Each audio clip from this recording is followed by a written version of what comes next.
you talked about in your speech a little bit, but how do you get that done? I'll try to do this very briefly because you're sitting in the hot sun. You got a lot of questions you want to ask. Number one is that I have one advantage.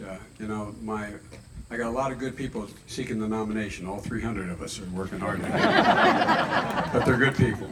And they talk about, well, Joe's been around a long time.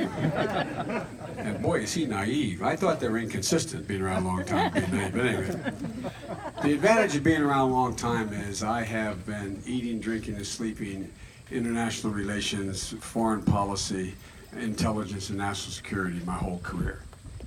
And folks, I know I've met every single major world leader in the last 40 years. And I've had face-to-faces with a significant number of them. And it's all about, Barack always kids me. I always tell him when we're in administration, I'd say, remember, all politics is local, is personal.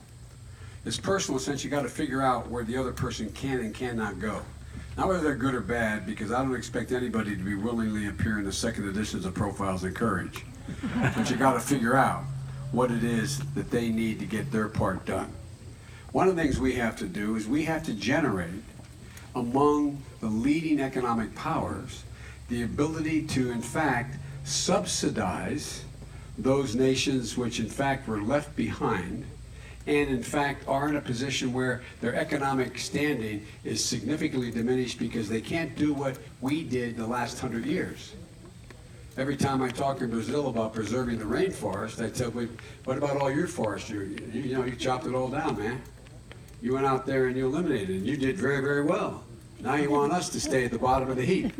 So you got to generate an international community that's prepared to provide for ability to subsidize in a way other nations are really struggling to do the right thing, particularly poor nations. Secondly, you have to bring together the people who, in fact, are doing the wrong thing deliberately, but you can, in fact, this is the place where we should use international pressure. In fact, if China doesn't commit to its commitment to lower carbon, and they're the biggest emitter in the world, and they continue to say, well, we're not emitting it at home any longer, but you're putting workers at stake because they're walking away from producing carbon, and yet they're, in fact, producing carbon-emitting facilities all through the rest of the world by exporting this high carbon content energy. You have to say, okay, if that's the case, then you're going to pay a price. Then you can't trade with us on those areas. Because the last thing I want to do is subsidize another country to be able to undercut American labor and American economy, as well as the climate commitments that have to be made. Now, that's one of the things that I've done a lot of, as you recall, as with President Obama. When he gave me authority, he gave me presidential authority to put things together, because he knew I would never go beyond what I knew he wanted, and if I thought there was a problem, I'd ask him and we'd debate it. The fact of the matter is, I'm used to putting together coalitions of people in their overall national interest. But sometimes they don't know it because they don't want to be left out. But when America says this is what we will do, commitment we'll make, then we have always kept our word when we've done that.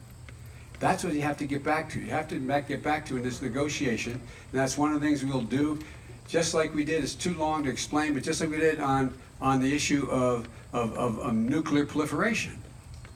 What have we done? There's a lot of states that want to continue to produce because they want to do a lot of things with it, including war.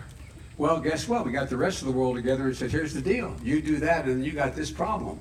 We are not going to cooperate with you in the following 75 ways. So they have, as they say in southern Delaware, they've had an altar call. They have seen the Lord on a lot of it. So it requires rational negotiation with people you already know and have a relationship with, whether it's good or bad. You have a relationship. You know what the other person is thinking. You know what their bottom line is, and you have to figure out a way how to get by it. And so that's one of the things that I think is necessary. That's one of the things that I've been able to do, and I think that's why you have to be able to start off on day one. And I'm not criticizing anybody else running, I mean this. But on day one, you got to be able to command the world stage. Stand up when you speak, that those other world leaders know you know what you're talking about, you keep your word, they've dealt with you, and you know who you are. That's why I think I would be able to do it more rapidly than I think anybody else running, particularly this fellow. All right, thank you. Let's go here. We got a question over here for you, Vice President Biden.